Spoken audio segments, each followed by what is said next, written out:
Good morning, dear children. Welcome to our Human Excellence class.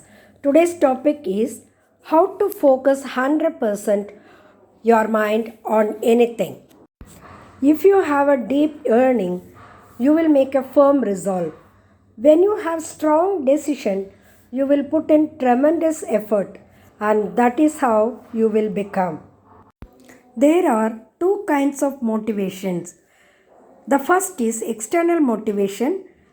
External motivation is that where the key to our inspiration is on the outside.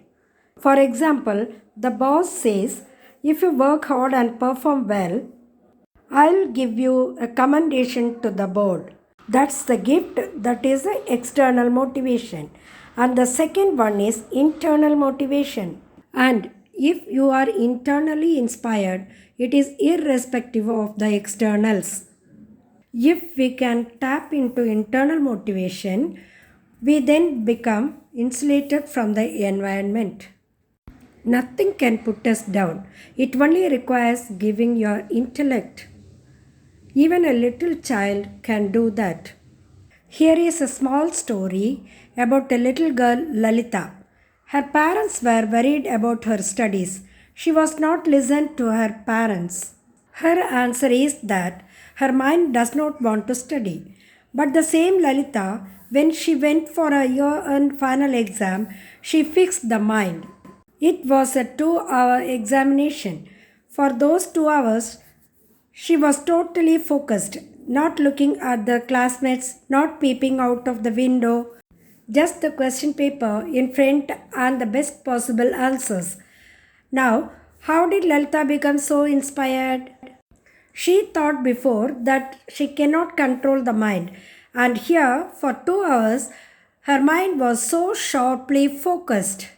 It was because her intellect had decided these 2 hours are now critical to me. If I am careless in this time, I will lose the whole year. My classmates will go ahead. And then, what face will I show to my parents? For my self interest, I need to get good marks. Once the intellect was convinced, it immediately controlled the mind. This ability to control the mind with the intellect is a special facility bestowed upon human beings, not on the animals. The animals are subject to the impulses of their senses and mind. And only human beings have the capacity to subjugate the lower instincts and to live their life by the values and beliefs of their intellect. This intellect is like a vessel. It has got 50 pieces of knowledge. All that you read, all that you heard, all that you contemplated, it is all in this buddhi. Now, whichever piece of knowledge you activate, that piece of knowledge, the intellect, will align with it and the mind will be forced to start obeying. So, children, to focus 100% on your goal, you convince your intellect. Thank you, children. Have a nice day.